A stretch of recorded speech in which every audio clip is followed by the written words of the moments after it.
Local Anxiety Podcast. My name is James Kasha. And this week I want to talk about my progressions in my career and the things that held me back and things I'm still struggling with. So I remember one of my first jobs. It was Little Caesars Pizza.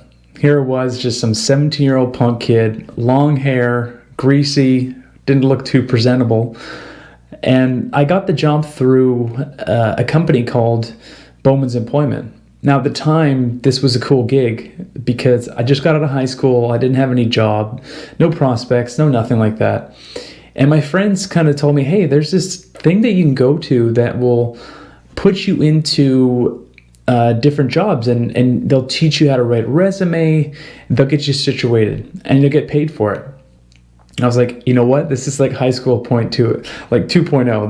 This was a great opportunity. Just go hang out with friends. You know, obviously I wasn't taking things too serious. So I went in there and we would all just joke around. It was almost like just getting paid to go to school. So I eventually got a job at Little Caesars Pizza. And this was like a lot of my fears was kind of all summed up within the first few experiences. The first one being that I had to answer the phone. Oh my God. I struggle with answering the phone and talking on the phone to strangers, literally up to just about a few years ago. It was something that would trigger my anxiety so severely, just like thinking I'm going to be judged on the other end of the phone, or they're going to think I'm stupid. You know, the whole thing that goes through your head, right? So here I was trying to make some pizzas and I was the only guy in the whole entire shop, just super awkward and nervous. And whenever a customer would come in, I would freak out. And I was too nervous to get by the register as well, because it's like when my anxiety amped up, I couldn't count, I couldn't function. And so there was all these factors that held me back earlier on in my career. And I remember some of the first times having to answer the phone. And oh my God, because you got to write down orders. And so obviously I got it all wrong. I was so nervous, just shaking so severely. And that was something that plagued me earlier on. But today I want to talk about some of those things that really bugged me and kind of held me back. And then kind of go over where I am now, sitting at 34 years old, working for just about half my life at this point, a little over half my life. So obviously now I'm currently employed at Costco, which is a great company. And my current role is a front-end supervisor. Now, it didn't always start that way. When I was earlier on, I was just a stalker. I started there when I was about 19 years old, working in the morning shift. And that worked for me because it really helped me avoid the public. It was enough to just work hard, do my thing, put my head down, and then by the time the store opened, that was about the time I was going to be going home around that time. So that was a good shield from some of my biggest fears that would plague me until I learned to develop my skills. And so I remember being this kid when I came in there, being very against a lot of certain things, especially when it came to change. Changing department would be especially the one that I would be most against, because I got in my comfort zone. I knew what I was doing, I felt good what I was doing, and I was confident. And taking on new challenges was way too hard for me to admit when I was younger. The fact is, I was just scared. I was scared that I wasn't going to be good enough, and I tied a lot of my self-worth into what I could achieve with my own two hands. So taking on new challenges like that would just turn me off. I would just find a way to avoid that.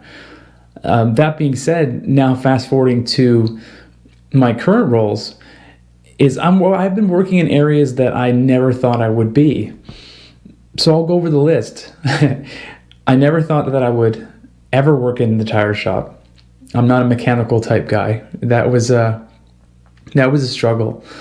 That's a different story for another podcast, but that was one of the areas that I was very nervous about. I know nothing about cars. It's a completely different environment.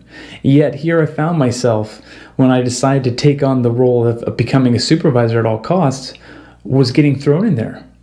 And it was one of the best experiences of my life because it took me out of my comfort zone so severely. And I have to admit, the first few months were hellish because this was the pressure I put on myself to want to learn and to want to grow as fast as I could. But that wasn't the case. My my learning process is a little bit slower. So that's kind of one of the other biggest fears that I had going into a new role, is that, oh my God, like how long is it going to take me to grasp this department, right? So fast forward into about a year later, and I was given a new opportunity to go into back on the floor, kind of back to where my roots were with merchandise, with going into the produce supervisor, and that was a temporary position. And so that was a cool opportunity to kind of revisit something I'd already kind of knew, and it was a great experience. So then going back to tires, then I took on another challenge, which was to go to the front end. And that's where we check everybody out, and we help sell memberships, we help customers. It's all customer service based. Now, that being said, I told you earlier in this, is that I did have a very huge nervous reaction to dealing with the public. And I kind of want to go over how I was able to overcome this and actually make it a skill. So that being said, my earliest memories of just being extremely nervous, very shy, scared of saying the wrong thing. So I get this huge amount of nervous energy around people. And it's pretty notable. But, there's some people that don't even notice that kind of thing. It's, for me, I always assume that everybody is going through go through the exact same thing I am, or can see through all of my veneer, right? So that being said, the longer I did it, the longer I interacted with people, the better I became, because I realized that I needed to develop a persona. I didn't have to be James Casha there. I could just be an employee at Costco having to deliver a message, whether it be where something is, or helping them find something, or something at another store, all that kind of good stuff. So I started to develop these skills, and I realized that, wow, it became like a muscle. When the harder I worked at it, the easier it became. And I realized that I wasn't even nervous anymore. It was like I just turned on a switch, and then boom, it started working for me. And that being said, it took some time, but the biggest thing I did was just kept working at it. And it became, the more I wanted to challenge myself, the better I became at it.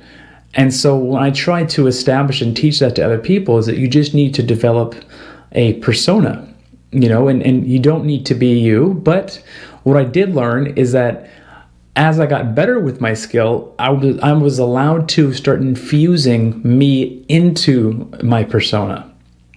And so that being said, using humor and telling jokes often would actually help me with customers. It made me feel comfortable, it made them feel comfortable, and it was a win-win for everybody, especially me. Because that was one of the things that plagued me the most, was that customer service and that interaction that I was worried about. So that being said, when I was younger in my career, I was very against the idea of going to the front end, because I was so deathly shy and had so much anxiety and get anxiety attacks all the time when I went up there. And so in my mind, I've already told myself this was a bad experience, and that's not where I want to go, and that's not where I'll ever go to work. It's funny how you say those things when you're younger, but when your attitude changes, you often end up in those places that you probably told yourself that you didn't want to go. So that's exactly what started happening. All these opportunities came up to these positions where I thought I would never be.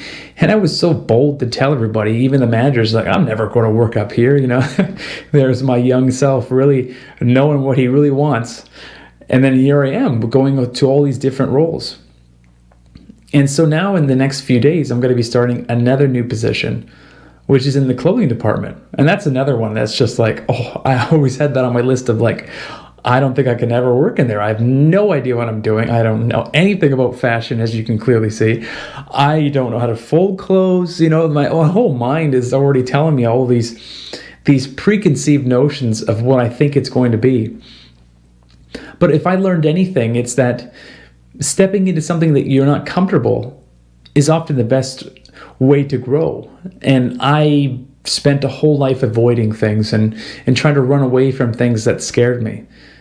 So when I was offered this position, my first initial reaction was like was nerves. Of course, I was like, oh my God, this is scary, right? I don't know anything about this, and I'm out of my comfort zone. But immediately, my mind went to, that's what you need to do. That's what you need to do now, is to push forward and enter this new role. And so I accepted, and it's starting pretty quick. And I'm not going to lie, I'm a little nervous, but this is part of the journey. This is just going to shake things up into my life. It's going to change a lot of things, including my sleep habits, different interactions, and different work style and work environment entirely. But in a way, it's exciting. It's nerve-wracking, it's exciting, it's progress though.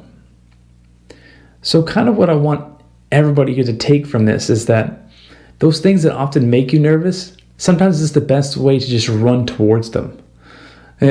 Take it from me, don't wait as long as I did until you start saying yes. I don't know if you guys ever seen that movie with Jim Carrey. It's called Yes Man. That is a prime example of some really good tools that you can learn and take from that movie.